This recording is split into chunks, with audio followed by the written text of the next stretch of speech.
ಆದ್ರೆ ನಮಸ್ಕಾರ ನೋಡ್ಸಾದ್ರೆ ನಮ್ಮೊಂದು ಭಾರತೀಯ ಮತ್ತು ಕರ್ನಾಟಕ ವಸತಿ ಮತ್ತು ನಗರಾಭಿವೃದ್ಧಿ ನಿಗಮ ಲಿಮಿಟೆಡ್ ಅರ್ಜಿಯನ್ನ ಕರೆದಿದ್ದಾರೆ. ಆಸಕ್ತಿ ಇದ್ದಂತ ಅಭ್ಯರ್ಥಿಗಳು ಮಹಿಳೆಯರು ಪುರುಷರು ಇಬ್ರು ಅರ್ಜಿ ಸಲ್ಲಿಸಿ ಮತ್ತು ಹುದ್ದೆಗಳನ್ನ ಪಡೆದುಕೊಳ್ಳಿ. ಆಯ್ಕೆ ಆದ್ರೆ ನಿಮಗೆ ಪ್ರತಿ ತಿಂಗಳು 40,000ದಿಂದ 2,20,000 ತನಕ ಸ್ಯಾಲರಿ ಕೊಡ್ತಾರೆ ಪರ್ ಮಂತ್ ಆಗಿ.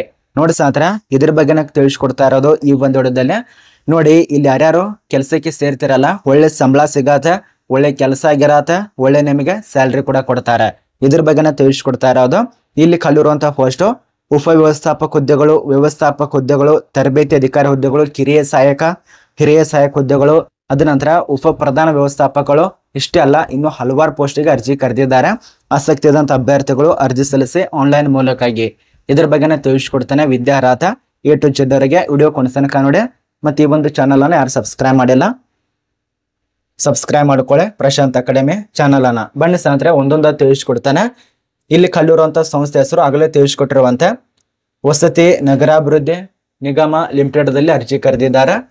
ಇದು ಸಂಪೂರ್ಣವಾಗಿ ಸೆಂಟ್ರಲ್ ಗೌರ್ಮೆಂಟ್ ಅಂಡರ್ ನಲ್ಲಿ ಬರುವಂತ ಈ ಒಂದು ಸಂಸ್ಥೆ ಆಗಿರತ್ತೆ. ಗೌರ್ಮೆಂಟ್ ಅಂಡರ್ ನಲ್ಲಿ ಬರುವಂತ ಸಂಸ್ಥೆ ಆಗಿರತ್ತೆ. ಇದಕ್ಕೆ ನೀವು ಅರ್ಜಿ ಸಲ್ಲಿಸಬೇಕಾಗತ್ತೆ. ಇಲ್ಲಿ ಯಾವುದೇ ರೀತಿಯ ನಾನು ನಿಮಗೆ ಗೋಲ್ಪುರ ಅಂತ ತಿಳಿಸ್ಕೊಡ್ತಾ ಇಲ್ಲ. ಆಫೀಸಲ್ಲಿ ಇರುವಂತ ನೋಟಿಸ್ ರಿಲೀಸ್ ಮಾಡಿದ್ದಾರೆ. ನೋಟಿಸ್ ಪ್ರಕಾರವಾಗಿ ತಿಳಿಸ್ಕೊಡ್ತಾ ಇರೋದು. ನೋಡಿ ಪೋಸ್ಟ್ ಹೆಸರು, ಇಲ್ಲಿ ಪೋಸ್ಟ್ ಹೆಸರು ಗ್ರೇಡ್ 1, ಗ್ರೇಡ್ 2, ಗ್ರೇಡ್ 3 ಈ ರೀತಿಯ ಖಾಲಿ ಇರತ್ತೆ. ಡೆಪ್ಯೂಟಿ ಮ್ಯಾನೇಜರು, ಜನರಲ್ ಮ್ಯಾನೇಜರು, ಅದ ನಂತರ ಈ ಒಂದು manager grade 1, grade 2, assistant general manager ಈ ರೀತಿಯಾಗೆಲ್ಲ ಖಾಲಿ ಇರತ್ತೆ. ಇಲ್ಲಿ ಕಾಣಿಸ್ತಾ ಇರ್ಬೋದು ನಿಮಗೆ. ಜೂನಿಯರ್ ಮ್ಯಾನೇಜರು, ಸೀನಿಯರ್ ಮ್ಯಾನೇಜರು ಇದೆಲ್ಲ ಖಾಲಿ ಇರತ್ತೆ. ಇದರಲ್ಲಿ ಯಾವ್ದು ಬೇಕಪ್ಪ ಆ ಒಂದು ಪೋಸ್ಟ್ಗೆ ನೀವು ಆಯ್ಕೆ ಮಾಡ್ಕೊಳ್ಳಿ, ಆಮೇಲೆ ಅರ್ಜಿ ಸಲ್ಲಿಸಿ. ಇಲ್ಲಿ ನೋಡಿ ಸುಮಾರು 10ರಿಂದ 15 ಪ್ರಕಾರ ಪೋಸ್ಟ್ ಇರತ್ತೆ. ಮ್ಯಾನೇಜರ್ ಪೋಸ್ಟ್ ಅಷ್ಟೇ ಅಪ್ಲಿಕೇಶನ್ ಹಾಕ್ಬೇಕಂದ್ರೆ ಮ್ಯಾನೇಜರ್ ಪೋಸ್ಟಿಗೆ ಅಷ್ಟೇ ಅಪ್ಲಿಕೇಶನ್ ಹಾಕಿ, ಅಥವಾ ಬೇರೆ ಪೋಸ್ಟಿಗೆ ಅರ್ಜಿ ಸಲ್ಲಿಸ್ತಾನಂದ್ರೆ ಅಲ್ಲಿ ನೀವು ಅಪ್ಲಿಕೇಶನ್ ಹಾಕ್ಬಹುದು. ಸುಮಾರು 10ರಿಂದ 20 ಪೋಸ್ಟ್ ಇದಾವೆ. ಅಪ್ಲಿಕೇಶನ್ ಹಾಕಿ 20 ಪ್ರಕಾರ ಪೋಸ್ಟ್ ಇದಾವೆ.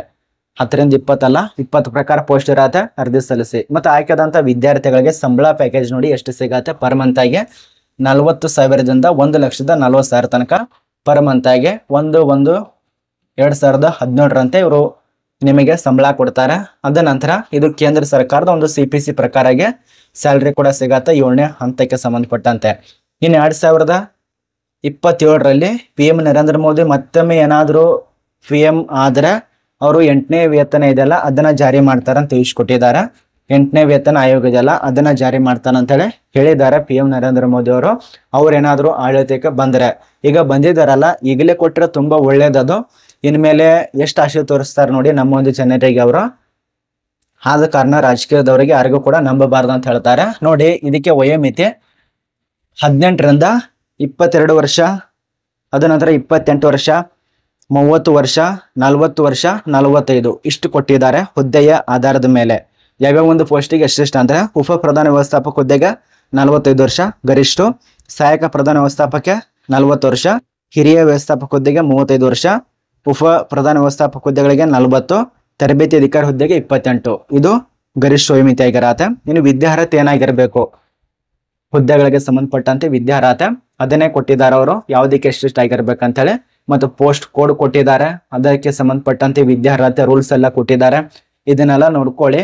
ನಾನು ನಿಮಗೆ ಡೀಟೇಲ್ಸ್ ತಿಳಿಸ್ಕೊಟ್ರೆ ತುಂಬಾ ಲಾಂಗ್ ಆಗತ್ತೆ ವಿಡಿಯೋ. ಅದೇ ಒಂದು ಕಾರಣಕ್ಕಾಗಿ ಇಲ್ಲಿ ಎಷ್ಟೆಷ್ಟು ಹಂತಕ್ಕೆ ಸಂಬಂಧಪಟ್ಟಂತೆ ನಿಮಗೆ ಕೊಟ್ಟಿದ್ದಾರೆ. ಮೊದಲನೇ ಹಂತದಲ್ಲಿ ಎಷ್ಟು ಸ್ಯಾಲರಿ ಸಿಗತ್ತೆ 80,000, ಅದ ನಂತರ 2ನೇ ಹಂತದಲ್ಲಿ 70,000, 3ನೇ ಹಂತದಲ್ಲಿ 60, 50, 40 ಈ ರೀತಿಯಾಗಿ ಹಂತಕ್ಕೆ ಸಂಬಂಧಪಟ್ಟಂತೆ ಸಿಗತ್ತೆ.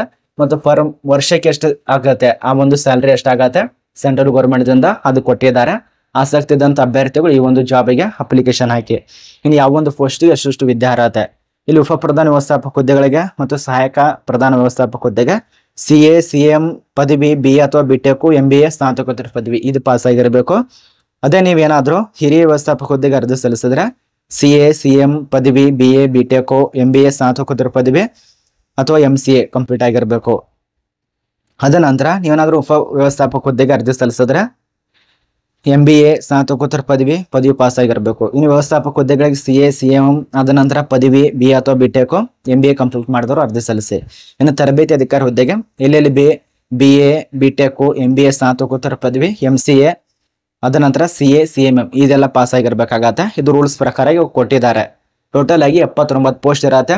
ಆಲ್ ಆಲ್ ಇಂಡಿಯಾದಲ್ಲಿ ಕೆಲಸ ಇರತ್ತೆ. ಇದು 79 ಪೋಸ್ಟಿಗೆ ಅರ್ಜಿ ಕರೆದಿದ್ದಾರೆ. ಇಷ್ಟೇ ಪೋಸ್ಟ್ ಖಾಲಿ ಇರತ್ತೆ. ಅನುಭವದವರು ಅಪ್ಲಿಕೇಶನ್ ಹಾಕಿ ಮತ್ತು ಫ್ರೆಶರ್ದವರು ಅಪ್ಲಿಕೇಶನ್ ಹಾಕಿ ಯಾರಿಗೆ ಈ ಒಂದು ಪೋಸ್ಟ್ ಬೇಕು ಅವ್ರು ಮಾತ್ರ ಅರ್ಜಿ ಸಲ್ಲಿಸಿ. ಮತ್ತು ಇದಕ್ಕೆ ಪರೀಕ್ಷೆ ಕೂಡ ಇಟ್ಟಿದ್ದಾರೆ. ಆ ಒಂದು ಪರೀಕ್ಷೆ ಯಾವ ರೀತಿಯಾಗಿರತ್ತೆ, ಹೆಂಗಿರತ್ತೆ ಅದೆಲ್ಲ ಕೊಟ್ಟಿದ್ದಾರೆ. ಸಬ್ಜೆಕ್ಟ್ ವೈಸು ಚೆಕ್ ಮಾಡ್ಕೊಳ್ಳಿ. ಮತ್ತು ಅರ್ಜಿ ಸಲ್ಲಿಸುವಂಥ ವೆಬ್ಸೈಟು www.hudco.urgin.in ಭೇಟಿ ಮಾಡಿಕೊಂಡು ಅಪ್ಲಿಕೇಶನ್ ಹಾಕಿ.